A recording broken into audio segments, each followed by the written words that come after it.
Next question probably is in interest of some of you who would like to go through red lights. What went wrong with the approved process for red light cameras? And do you support the continuation of the red light program?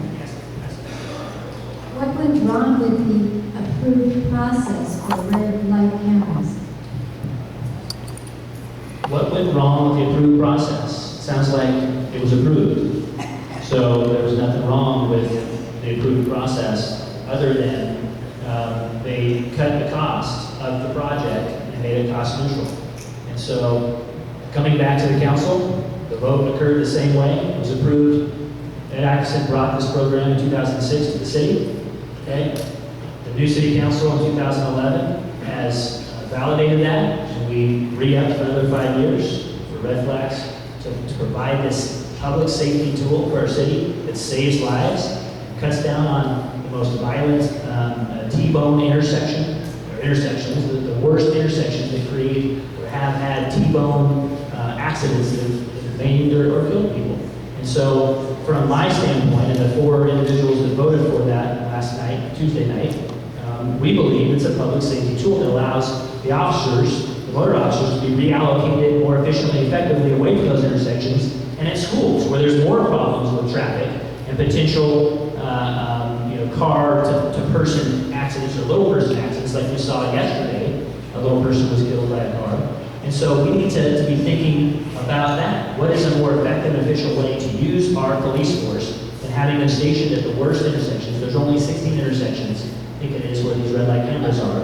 And it's a cost-neutral program, meaning it's the $1.5 million or so that it costs the city is paid for by the tickets that it gives to individuals that are running red lights.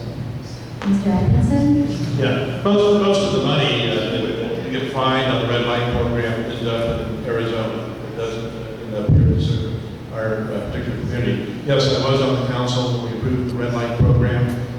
They brought it in, but if you look at the observation afterwards, you look at it, and it was a revenue producer after it got put in, and there was enough people getting tickets to be a little more cautious around there, and it eventually became to break even. And what they've done is for instance, on the Indiana right turn on Arlington Avenue, there's been over 12,000 citations issued to that intersection. And so the question comes up, what improvements has the city of Riverside done on that intersection where there's been 12,000 violations to safeguard and to reduce the number of violations that are occurring? They have done nothing because they want the tickets to continue to come to fund the revenue. Now, it is good on a certain intersection, but it doesn't pay for itself, and they use, like Indiana and Arlington, to subsidize those other intersections on there.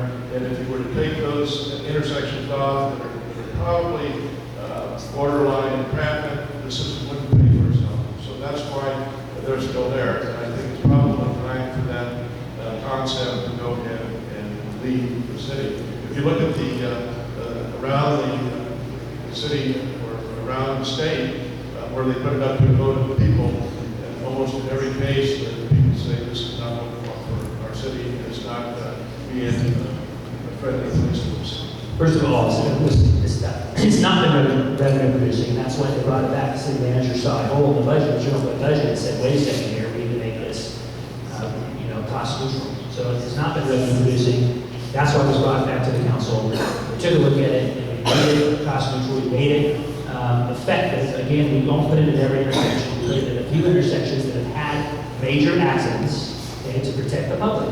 Accident rates at those intersections have gone down, and by 40%. And accidents across the city at intersections have gone down by 10%. That is a public safety improvement.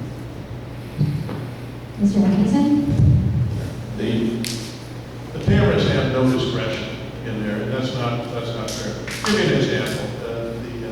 I had one lady call me up, and she's in her 80s, and she ran the rolling red light there. Probably, if we were to put a yield sign there, there'd probably be just as many accidents as there are now. There should be a yield sign there, not a stop sign.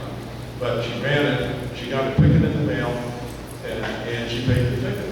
And then a week later, she gets another ticket in the mail, and she ran it again before she got the first ticket. So if you you had a police officer pulling you over, he would have discretion to use, and he would have also, it would have been instant that day, you would have known, hey, I got to correct myself, because that's the whole reason you issue citations, so you can correct it when it matters. I take that as you don't support it, Mr.